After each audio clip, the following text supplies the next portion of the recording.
মুসলমান ভাইরা রে, আমার কথা ভালো করে বুঝবেন। জিবরাইল আমিন বাইতুল মুকাদ্দাস থেকে আমার পয়গম্বরকে সঙ্গে করে ঊর্ধ্ব জগতের দিকে ওঠা শুরু করলেন। লম্বা বর্ণনা সহিহাইনের মধ্যেও এসেছে। এক পর্যায়ে চলতে চলতে চলতে চলতে সীমান্ত এরিয়া পর্যন্ত যাওয়ার পর জিবরাইল আমিন আল্লাহর পয়গম্বরকে ডেকে বলেন, ওগো হাবিবুল্লাহ, আমি এখন এখানে থেকে যাব, ভিতরে ঢোকার পারমিশন আমার নাই, কারণ আমি হইলাম বান্দা আর আপনি হলেন আল্লাহর বন্ধু। সংরক্ষিত এরিয়াতে বন্ধু যেতে পারে, বান্দা যাওয়ার পারমিশন নাই। ওয়াগার একসারে মু এবার তার পরাম ফুরুকে তাজাল্লি বাসুজাদ পরাম। বিশ্বনবী সেখান থেকে উপরের দিকে চড়া শুরু করলেন। চড়তে চড়তে চলতে চলতে কত দূর পর্যন্ত চলে গেলেন? আল্লাহ পাকের আরশ পর্যন্ত। আরশে যাওয়ার পরে রব্বে কারিমের কত কাছাকাছি গেলেন? এই ব্যাপারে বন্ধুরা আমার মেসেজ দুনিয়ার কোনো সাংবাদিকের কাছে পাওয়া যাবে? দুনিয়ার সাংবাদিক তো দূরের কথা, আসমানের সাংবাদিক জিবরাইল আমিনের কাছেও তো সেই মেসেজ নাই, কারণ ওই এরিয়াতে তো আসমানের সাংবাদিক জিবরাইল আমিন ঢোকার পারমিশন নাই। ওই জায়গার মেসেজ শুধু যিনি আমন্ত্রণ করেছেন আর যাকে আমন্ত্রণ করেছেন এই দুইজনের কাছে আছে। যিনি আমন্ত্রণ করেছেন তার জবানেই শুনতে চাই আল্লাহ পাক আমাদের হাবিবকে কতটুক উপরে নিয়ে তার কত কাছাকাছি অবস্থান করাইছিলেন। তাহলে আল্লাহর কোরআন খুলেন, আল্লাহ বলেন, ফাদানা ফাতাদাল্লা ফাকানা কাবা কাউসাইনি আও আদনা ফাআউহা ইলা আবদিহি মা আউহা। তর্জমা বলতে গেলে লম্বা টাইম, টিকাটুকি খোঁজার দরকার নাই। একটা মাত্র তথ্য আমি আপনাদের খেদমতে বলি। কিতাবের ভিতরে এমন বর্ণনাও এসেছে, আল্লাহর হাবিব আল্লাহ পাকের এত নিকটে, রব্বে কারীম নিজের কুদরতের হাতখানা তার হাবিবের কাঁধের উপরে রেখে গল্প করা শুরু করে দিলেন। এক পর্যায়ে কথা বলতে বলতে আল্লাহ তার প্রিয় হাবিবকে ডেকে বললেন, হাবিব আমার তো অসংখ্য অগণিত প্রজেক্ট আছে। ওয়া ইন তাউদ্দু নি'মাতাল্লাহি লা তুহসুহা। আমার প্রজেক্টগুলি যদি দুনিয়ার মানুষ গুনতে চায় জীবনে কোনো দিন গুনেই শেষ করতে পারবে না। এতগুলি প্রজেক্ট আর আপনাকে দেখানো সম্ভব না। তবে আজকের মোবারক এই সফরের ভিতরে আমি আমার দুইটা প্রজেক্ট আপনাকে দেখায় দিতে চাই। তার ভিতরে একটা প্রজেক্ট হলো জাহান্নাম, আর একটা প্রজেক্টের নাম হলো জান্নাত। এই কারণেই তো আমরা ওয়াজে বলি, সমস্ত নবী রসুলগণ উম্মতদেরকে জান্নাত জাহান্নামের ওয়াজ করেছেন না দেখে, আমার পয়গম্বর জান্নাত জাহান্নামের ওয়াজ করেছেন নিজের চোখে দেখে এসে। আল্লাহর হাবিব বলেন, এক পর্যায়ে রব্বে কারীমের জান্নাতের প্রজেক্টের ভিতরে যখন আমি ঢুকে পড়লাম, বিসমিল্লাহ বলে সদর গেটটা খুলে একটু ঢুকে ভিতরে যাইতে 2-4 কদম হাঁটতে না হাঁটতে আজীব এক কারিশমা দেখতে পেলাম। ইয়া আল্লাহ, কি দেখতে পেলেন? উনি বলেন, জান্নাতের ভিতরে ঢুকে 2 কদম চলার পরে দেখি আমার বেলাল হাফসি আমার সামনে দিয়া জান্নাতে খড়ম পায়ে দিয়ে হাঁটা চলাফেরা করে। এই কথাটাই বন্ধুরা আমার মূল টার্গেট। আমার কথাটাকে সুন্দর করে অন্তরের গভীর পর্যন্ত পৌঁছাবার জন্য এতগুলি কথা ব্যবহার করলাম।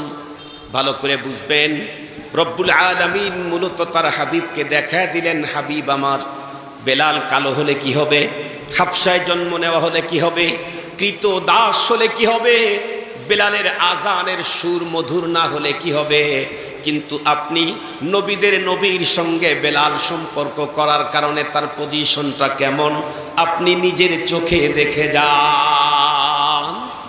আপনার সাথে সম্পর্কের কারণে কৃতদাস কালো বেলাল হাফসি রাদিয়াল্লাহু আনহু তার মাকাম, তার পজিশন আপনি দেখে যান। এখন এইখানে যদি কেউ প্রশ্ন করে, হুজুর আমি যেই 2জন মানুষের কথা বলবো, এই 2জন লোক হলেন খায়রুল কুরুনের। আজকে তো জুমাবার গেছে, দ্বিতীয় খুতবাতে আপনারা শুনেছেন মহানবী সাল্লাল্লাহু আলাইহি ওয়াসাল্লামের হাদিস, খায়রুল কুরুনি করনি সুম্মাল্লাযীনা ইয়ালুনাহুম সুম্মাল্লাযীনা ইয়ালুনাহুম। আল্লাহর হাবিব বলেন, পৃথিবীর সবচাইতে সেরা সোনালী যুগ আমার সাহাবীদের যুগ। সেই যুগের একজন মানুষ না 2জনের কথা বলবো। তার ভিতরে একজন মহানবী সাল্লাল্লাহু আলাইহি ওয়াসাল্লাম যেই মসজিদের ইমাম সেই মসজিদের মুয়াজ্জিন ছিলেন। বলেন তো দেখি নামটা কি হতে পারে? আপনাদের নাম উচ্চারণে আমি সন্তুষ্ট হতে পারলাম না। হযরতে বেলাল হাবশী রাদিয়াল্লাহু আনহু বলতে হবে। আল্লাহ যাদের ব্যাপারে রাদিয়াল্লাহু আনহুর ঘোষণা দিয়েছেন, আপনি তাদের নাম বলবেন, রাদিয়াল্লাহু আনহু বলবেন না, এটা নিঃসন্দেহে বেয়াদবি। আর আল্লাহ পাকের রাসূল তো বলেই দিয়েছেন, ফামান আহাব্বাহুম ফাবিহুব্বি আহাব্বাহুম ওয়া মান আবগাদাহুম ফাবিবুগদি আবগাদাহুম। সাহাবীদেরকে কেউ মুহাব্বত করলো সেজন্য আমি রাসূলকেই মুহাব্বত করলো, সাহাবীদের সাথে কেউ আদাওয়াত রাখলো, অসম্মানী করলো, সেজন্য আমি রাসূলকেই অসম্মানী করলো। সঙ্গত কারণে কোন সাহাবীর নাম জবান দিয়ে আনলে রাদিয়াল্লাহু আনহু বলবেন না, এমনটি যেন আগামী দিনে না হয়। কেন? এই পৃথিবীর সমস্ত মানুষকে সাহাবীদের মতো করে ঈমান আনার অর্ডার আল্লাহ দিয়েছেন। সাহাবী কোয়ালিটিতে ঈমান আনতে হবে। وَإِذَا قِيلَ لَهُمْ آمِنُوا كَمَا آمَنَ النَّاسُ, এটা বলা হয়েছে তোমরা ঈমান আনো সাহাবীদের মতো। وَإِذَا قِيلَ لَهُمْ كَمَا آمَنَ الرَّسُولُ, এটা বলা হয় নাই وَإِذَا قِيلَ لَهُمْ آمِنُوا كَمَا آمَنَ النَّبِيُّ, এটা বলা হয় নাই। কি বলা হয়েছে? وَإِذَا قِيلَ لَهُمْ آمِنُوا كَمَا آمَنَ النَّاسُ। এই নাস মানে সাহাবায়ে কেরাম, পৃথিবীর সমস্ত মুফাসসিরিনে কেরামের একমত। মুহতারাম হাজিরিন, এই জন্য এখন থেকে কোন সাহাবীর নাম আমরা যখনই যে কোনো মুহূর্তে উচ্চারণ করব রাদিয়াল্লাহু আনহু মুহাব্বতের সাথে বলবো ইনশাআল্লাহ। নরমাল তো হযরতে মুআবিয়া, না না রাদিয়াল্লাহু আনহু, হযরতে আলী, না না হযরতে আলী রাদিয়াল্লাহু আনহু। মনে থাকবে তো ইনশাআল্লাহ? আল্লাহ তৌফিক দান করুন। এই বেলাল হাবশী রাদিয়াল্লাহু তাআলা আনহু, ওনার সম্পর্কে আমরা জানি জন্ম ওনার হাবশায়, না মক্কা মদিনায়? হাবশায়। চেহারাটা অনেক বেশি ফর্সা না কালো? কালো। ঠোঁট দুটি মোটা। আজানের শব্দ একেবারে মদিনার সুরে অথবা রেডিও সেন্টারের মতো করে আজান না, উনি সিনই সুন্দর করে উচ্চারণ করতে পারতেন না। সিন সিন এটাই সুন্দর উচ্চারণ হতো না। তারপরে আবার কৃতদাস, সব দিক থেকে কেমন যেন, কিন্তু সব দিক থেকে কেমন হলে কি হবে, উনি যা সম্পর্কটা তৈরি করছেন নবীদের নবীর সাথে। কার সাথে? নবীদের নবীর সাথে সম্পর্ক করেছেন। নবীদের নবীর সাথে সম্পর্ক করার কারণে এই কালো কৃতদাস বেলাল হাবশী রাদিয়াল্লাহু আনহুর মাকাম, মর্যাদা, পজিশন কোথায় গিয়ে পৌঁছেছিল, এই বিষয়টা আপনাদেরকে বুঝালেই আমরা বুঝতে পারবো আমার সম্পর্ক কার সাথে হওয়া দরকার। আমরা প্রত্যেকেই জানি আল্লাহ পাক রব্বুল আলামিন তার প্রিয় হাবিব সাল্লাল্লাহু আলাইহি ওয়াসাল্লামকে স্পেশাল একটা ট্যুর করাইছিলেন, একটা মোবারক সফর করাইছিলেন, যেই সফর পৃথিবীর কোনো নবী রাসূলের জন্য হয় নাই। বলেন তো দেখি সেই সফরের নাম? মাশাআল্লাহ। জিজ্ঞেস করতে চাই মেরাজ হয়েছিল কোন মাসে? এই তো গত মাসে। আজকে তো মনে হয় প্রথম চাঁদ উঠেছে, আজকে চাঁদ উঠেছে শাবানের। এই তো ঈশের আগেই বেলা ডোবার আগ পর্যন্ত যে মাসটা ছিল রজবুল মুরাজ্জব, এই মাসে আল্লাহ পাক তার প্রিয় হাবিবকে আরশে আল্লাহ তাআলা মেরাজে নিয়ে গিয়েছিলেন। আল্লাহ পাক তার প্রিয় হাবিবকে আরশে আমন্ত্রণ করবেন, বিষয়টা আল্লাহ পাক আগেই তার হাবিবকে জানায় দিলেন, হাবিব আমার, আপনাকে কিন্তু একদিন আমি আমার আরশে নিয়ে আসব। এখন বলেন তো দেখি, যেই লোকের অন্তরের ভিতরে মদিনার প্রেম আছে কিন্তু বাহ্যিকভাবে মদিনায় যাওয়ার মতো কোনো সুযোগ তার হাতে নেই, এই জাতীয় লোকটা যদি হঠাৎ করে কেউ তাকে সুসংবাদ দেয়, আঙ্কেল অথবা ভাইয়া তুমি রেডি থাকো, আগামী সোমবারে তোমার ফ্লাইট ডিরেক্ট মদিনা মুনাওয়ারাতে, বলেন তো দেখি ওই লোকের অন্তরের অবস্থা তখন কি হবে? ওর তো খুশির চোটে এখন ঘুম আসবে না, খাওয়াটাও হবে না। শুধুই 24 ঘন্টা মস্তিষ্কের ভিতরে কল্পনার সাগরে তুফান চলতে থাকবে। ঠিক বললাম? কখন মদিনায় যাব, মদিনা বা দেখতে কেমন, নবীজির রওজার পাশে কেমনে দাঁড়াবো, দাঁড়িয়ে প্রথম কেমনে সালাম দেব, কোন পদ্ধতিতে দাঁড়াবো, আরো কত কল্পনা। মদিনার প্রেম যদি কারো অন্তরে থাকে, সেই লোকটা মদিনায় যাওয়ার সংবাদ পেলে যদি এত কল্পনার জগতে সে সাঁতার কাটতে থাকে, মদিনা, মক্কা, মদিনা, আসমান জমিনের মালিক আল্লাহর সাথে দেখা হওয়ার সংবাদ পাওয়ার পরে বলেন তো দেখি ওই তার আশেকের কি অবস্থা হতে পারে। মহানবী সাল্লাল্লাহু আলাইহি ওয়াসাল্লামের সেম কন্ডিশন, শুধুই তো প্রতীক্ষায় কখন ডাক আসে।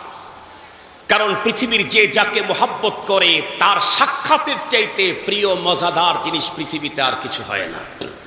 একজন কবি বড় চমৎকার বলেছেন, হফতে দরিয়া গর বানু শাম তরনা গরদদ জানে মান, হফতে দরিয়া গর বানু শাম তরনা গরদদ জানে মান, শরবতে দিদারে বায়দ আজলবে মেহবুবে মান। সপ্ত দরিয়া পান করাইলেও মনের তৃষ্ণা মিটবে না, বন্ধুর সঙ্গে দেখা হলেই মিটবে সকল যন্ত্রণা। এ কারণেই তো আমাদের আকাবের আসলাফ শেষ রাত্রে কুদরতের পায়ে সেজদা দিয়ে কান্নাকাটি করে বলতেন, জান্নাত ও দোজখ সে ইয়া রব ক্যা করুঁ, आरज़ू है मैं तुझे देखा करूं, हूर गिलमा जितने नेमत है तू, सबसे बढ़कर नेमत दीदार तू। আল্লাহ তার হাবিবকে জানায় দিলেন। চলতে চলতে কোনো এক রজব মাসে আল্লাহ পাক তার হাবিবকে তার আরশে আমন্ত্রণের ব্যবস্থা করলেন। পয়গম্বরকে রিসিভ করার জন্য দুইটা জামাত পাঠাইলেন। একটা হলো নবীগণের জামাত, আজ আদম তা ঈসা। সমস্ত নবীগণকে আল্লাহ তাআলা ডেকে অর্ডার করলেন, আপনারা প্রত্যেকে বাইতুল মুকাদ্দাসে চলে যান। ইয়া রব, কি হিকমত এখানে? বলে আমি আমার হাবিবকে আমার আরশে দাওয়াত করেছি, উনি আসবেন বাইতুল্লাহ থেকে বাইতুল মুকাদ্দাস হয়ে আমার আরশে আসবেন, আপনারা ওনাকে রিসিভ করার জন্য বাইতুল মুকাদ্দাস পর্যন্ত আগায় যান। সমস্ত নবীগণ বাইতুল মুকাদ্দাসে। এমন আজীব দৃশ্য পৃথিবী আর কখনো দেখেনি। সমস্ত নবীগণ একটা মজবাতে একটা টাইমে, এই রকমের নামাজ পৃথিবীতে আর কখনো হয়ও নাই। এই শরফ, এই ফজিলত বাইতুল মুকাদ্দাসকে আল্লাহ তাআলা দান করেছেন। সমস্ত নবীদেরকে নিয়ে জামাত, এটা শুধুমাত্র কেবলমাত্র বাইতুল মুকাদ্দাসের। আর একটা গ্রুপে একজন পাঠাইলেন, একজনই লক্ষ জনের সমান, জিবরাইল আমিন, ফেরেশতাকুল শিরোমণি। আল্লাহ পাক জিবরাইল আমিনকে ডেকে বললেন, জিবরিল তুমিও যাও। কোথায়? আমার হাবিবকে আমন্ত্রণ করবার জন্য। তবে তুমি আবার গিয়া বাইতুল মুকাদ্দাসে নবীদের সাথে ওয়েটিংয়ে থাকবা না, তুমি কিন্তু আমার হাবিবের শয়ন কক্ষে চলে যাবে। গত 4 দিন আগে বুখারীর এক সবক পড়াইতে গিয়ে দেখলাম নবী আলাইহিস সালাম তখন হাতিমে কাবাতে ছিলেন। জিবরাইল আমিন সেখানেই চলে গেলেন। আল্লাহর হাবিবকে ডেকে বললেন, ওগো হাবিব, আল্লাহর হাবিব চলেন। কোথায়? আল্লাহর আরশে। চলো আল্লাহর আরশে, আল্লাহর সাথে দেখা হবে, চলো। জিবরাইল আমিন পয়গম্বরকে বের করে নিয়ে আসলেন। ছোট্ট একটা বাহনের পরে তাকে চড়তে বললেন। বাহনটা গাদা খচ্চরের মাঝামাঝি, কিন্তু চলার গতি বড় সিরিয়াস। ওর এক কদম মুনতাহাল বাসার, আমি আপনি তাকাইলে চোখের শেষ সীমানা যত দূর, এই ছোট্ট বাহনটা এক কদম ফেলে তত দূর। ওর যদি এক কদম এতটুক হয়, আর যদি দ্রুত গতিতে কদম ফেলে, তাহলে বাইতুল্লাহ থেকে বাইতুল মুকাদ্দাস পর্যন্ত আসতে কয় মাস লাগবে? কয় দিন? কয় রাত? না, আল্লাহ নিজেই বলেন, সুবহানাল্লাযী আসরা বিআবদিহি লাইলাম মিনাল মাসজিদিল হারাম ইলাল মাসজিদিল আকসাল্লাযী বারাকনা হাওলাহু লিনুরিয়াহু মিন আয়াতিনা। এক রাত না, বাইতুল্লাহ থেকে বাইতুল মুকাদ্দাস হয়ে আরশে আজিম হয়ে আবার ঘুরায়া তার বেডরুম পর্যন্ত পৌঁছেছেন রাত্রের কিছু অংশে। কিছু অংশ কতটুকুন?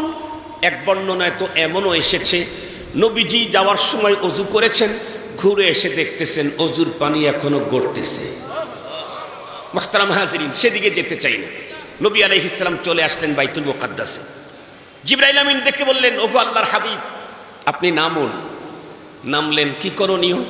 বলে, দেখেন আল্লাহ আপনাকে রিসিভ করার জন্য সমস্ত নবীগণকে পাঠাইয়া দিয়েছেন। এত বড় মজমা পৃথিবীতে আর কখনো হয় নাই। সঙ্গত কারণে এখানে আপনাদেরকে নামাজ পড়তে হবে। নবীজি বললেন, ঠিক আছে, তা আমার কি করণীয়? একটু অপেক্ষা করেন, আমি একটু আজানটা দিয়ে দিই। সুবহানাল্লাহ বলবেন না? কি আজীব এক নামাজ! মুসল্লি আদম পয়গাম্বার থেকে ঈসা পয়গাম্বার পর্যন্ত সমস্ত নবী, ইমাম নবীদের নবী, মুয়াজ্জিন সমস্ত নবীর কাছে আসমানি গ্রন্থ যিনি নিয়ে এসে দিয়েছেন, সেই মহান ফেরেশতা জিবরাইল আমিন। আজকে উনি মুয়াজ্জিন। জিবরাইল আমিন বলতেছে, আমি একটু আজানটা দেন। জিবরাইল আমিন আজান শুরু করছে। আল্লাহু আকবার, আল্লাহু আকবার, আল্লাহু আকবার, আল্লাহু আকবার, আশহাদু আল্লা ইলাহা ইল্লাল্লাহ, আশহাদু আল্লা ইলাহা ইল্লাল্লাহ। এরপরে আশহাদু আন্না বলার পরে থেমে গেলেন। জিবরাইল আমিনকে রব জিজ্ঞেস করলেন, জিবরাইল থেমে গেলে কেন? জিবরাইল আমিন উত্তর করে, রব্বে কারীম, আমি তো কিছু বুঝে উঠতে পারতেছি না। কেন? এখানে আদম সফিউল্লাহ আছেন, ইব্রাহিম খলিলুল্লাহ আছেন, মুসা কালিমুল্লাহ আছেন, ঈসা রুহুল্লাহ আছেন, মুহাম্মাদুর রাসূলুল্লাহ সাল্লাল্লাহু আলাইহি ওয়াসাল্লাম আছেন। আমি আশহাদু আন্না বলার পরে আদম সফিউল্লাহ বলবো, ইব্রাহিম খলিলুল্লাহ বলবো, মুসা কালিমুল্লাহ, ঈসা রুহুল্লাহ বলবো, না মুহাম্মাদুর রাসূলুল্লাহ বলবো? আমি বুঝে উঠতে পারতেছি না। রব্বে কারীম জানা দিলেন, জিবরিল, আজকের এই মহাসমাবেশ কাকে ঘিরে? কয়, মুহাম্মাদুর রাসূল সাল্লাল্লাহু আলাইহি ওয়াসাল্লামকে ঘিরে। যার সৌজন্যে আজকের এই মহাসমাবেশ, ওনার উপস্থিতিতে অন্য কারো নাম উচ্চারণ করার পারমিশন নেই। তুমি বলো, আশহাদু আন্না মুহাম্মাদার রাসূলুল্লাহ। জিবরাইল আমিন আজান দিলেন, আশহাদু আন্না মুহাম্মাদার রাসূলুল্লাহ। আজান কমপ্লিট। এখন মাসআলা মাইয়া উম্মুল আন, ইমামতি এখন কে করবে? জিবরাইল আমিন আবারও রব্বে কারীমকে জিগায়। আল্লাহ পাক কি জানায় দিলেন, ইমামতি কে করবে? মানে আমি আমার যেই হাবিবকে আমার আরশে আমন্ত্রণের জন্য ইস্তেকবালে সমস্ত নবীদেরকে পাঠাইলাম, ও হাবিব তো আমার ওই হাবিব, যেই হাবিবের প্রতি ঈমান আনার অঙ্গীকার সমস্ত নবীগণ আমাকে রূহের জগতে দিয়ে এসেছেন।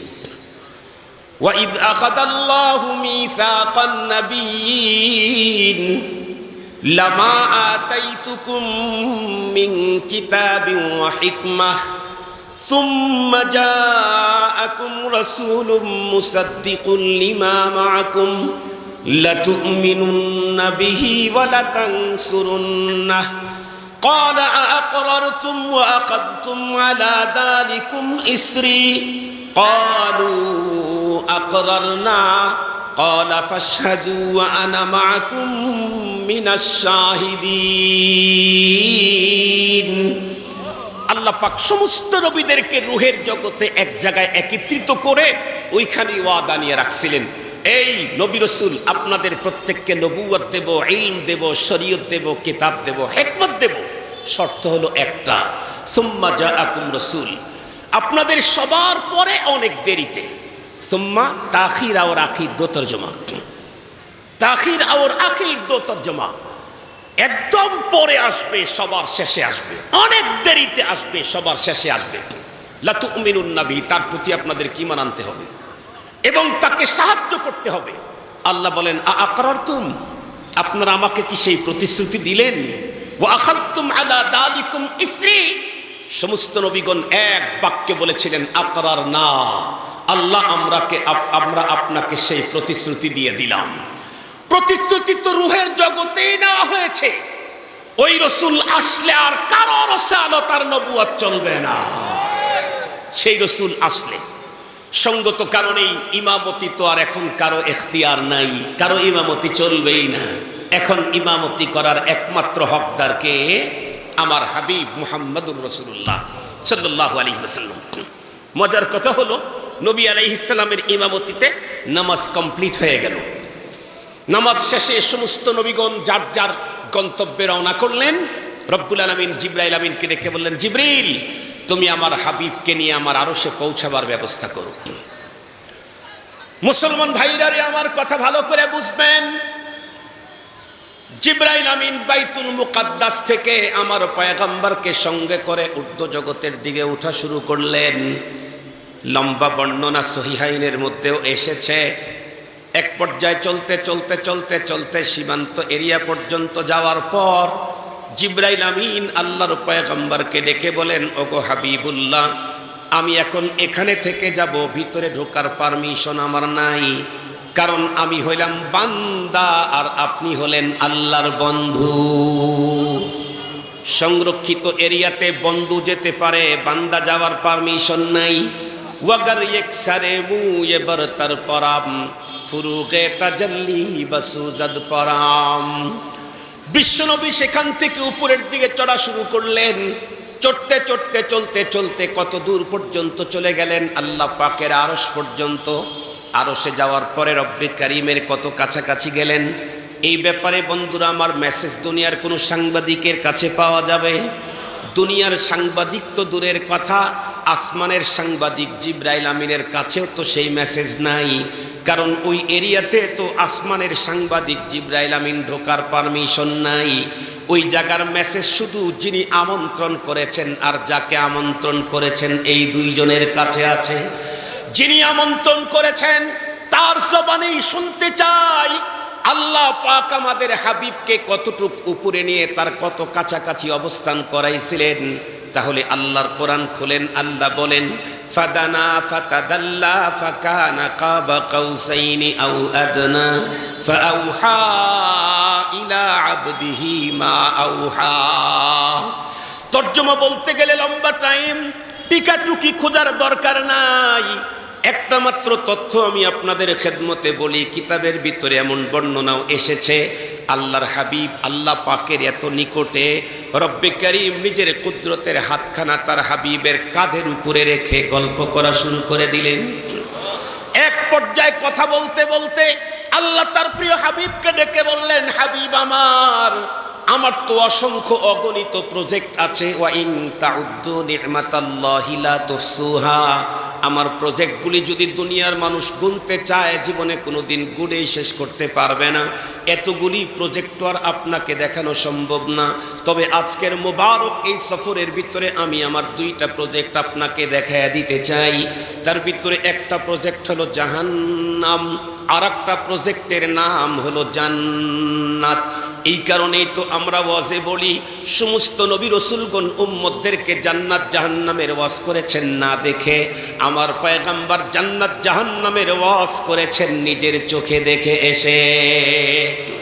আল্লাহর হাবিব বলেন, এক পর্যায়ে রব্বে কারীমের জান্নাতের প্রজেক্টের ভিতরে যখন আমি ঢুকে পড়লাম, বিসমিল্লাহ বলে সদর গেটটা খুলে একটু ঢুকে ভিতরে যাইতে 2-4 কদম হাঁটতে না হাঁটতে আজীব এক কারিশমা দেখতে পেলাম। ইয়া আল্লাহ, কি দেখতে পেলেন?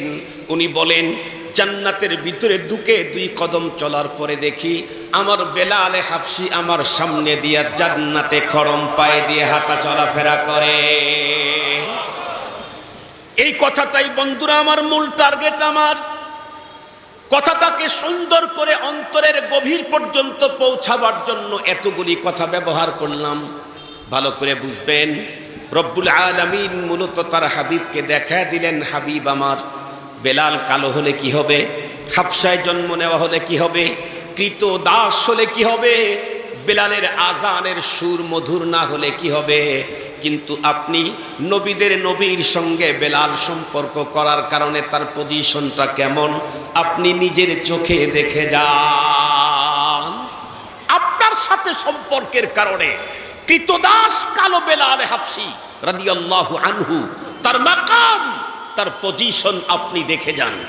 এখন এইখানে যদি কেউ প্রশ্ন করে, হুজুর আল্লাহ পাক তো তার হাবিবকে মেরাজে নিয়ে গেছেন, বেলাল হাফসিকে তো আর মেরাজে নেন নাই, এবং বেলাল হাফসি রাদিয়াল্লাহু আনহু তখন ইন্তেকালও করেন নাই, উনি তো জীবদ্দশায় বেঁচে ছিলেন, তখন তো মদিনায়। আল্লাহ পাক রব্বুল আলামিন, আল্লাহ পাক রাসূলুল্লাহ সাল্লাল্লাহু আলাইহি ওয়াসাল্লাম তাকে জান্নাতে দেখলেন কেমনে?